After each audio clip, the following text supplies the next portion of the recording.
हाँ बोलो, क्या है? अरे ये क्या कर रही हो तुम? सर, मैं आपके चरण धोखे पीना चाहती हूँ। आपकी वजह से मेरी जिंदगी संवर गई, मेरा सपना पूरा हो गया। अरे कैसा सपना और कौन सा सपना? शायद आपने मुझे पहचाना नहीं, कोई बात नहीं, मैं आपको याद दिलाती हूँ।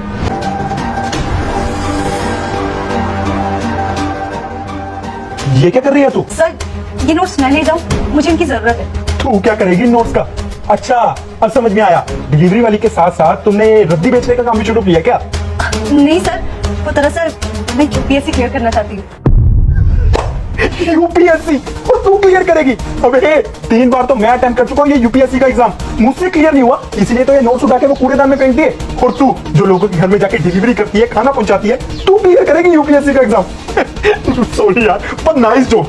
अरे हाँ, याद आया, उस दिन तुम हमारे घर के कूड़ेदान में से मेरे यूपीएससी के नोट्स लेके गई थी। ये तुम्हारे हाथ में खाने का पार्सल देखा? कहा था ना मैंने कि मुझसे यूपीएससी क्लियर नहीं हुई तो तुमसे क्या खाट होगी।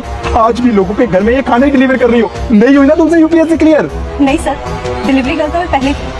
आप जरा ये देखिए।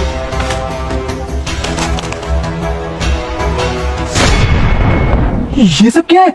तुमने यूपीएससी क्लियर कर ली? तुम यहाँ पे डिलीवरी करने नहीं आई हो क्या? नहीं सर, आज तो मैं आपको ये देने आई हूँ, ये मिठाई का डब्बा। मैं आपका मुंह मीठा करवाने आई हूँ सर।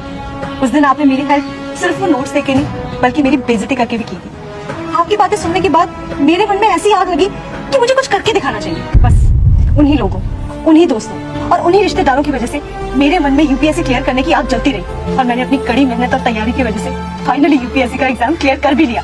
और सर, आज मैं अपने साथ ऐसे कई और मिठाई के डब्बे लेके आई हूँ ताकि मैं लोगों को बता सकूं कि एक डिलीवरी गर्ल अपनी मेहनत से यूपीएससी का एग्जाम भी क्लियर कर सकती है।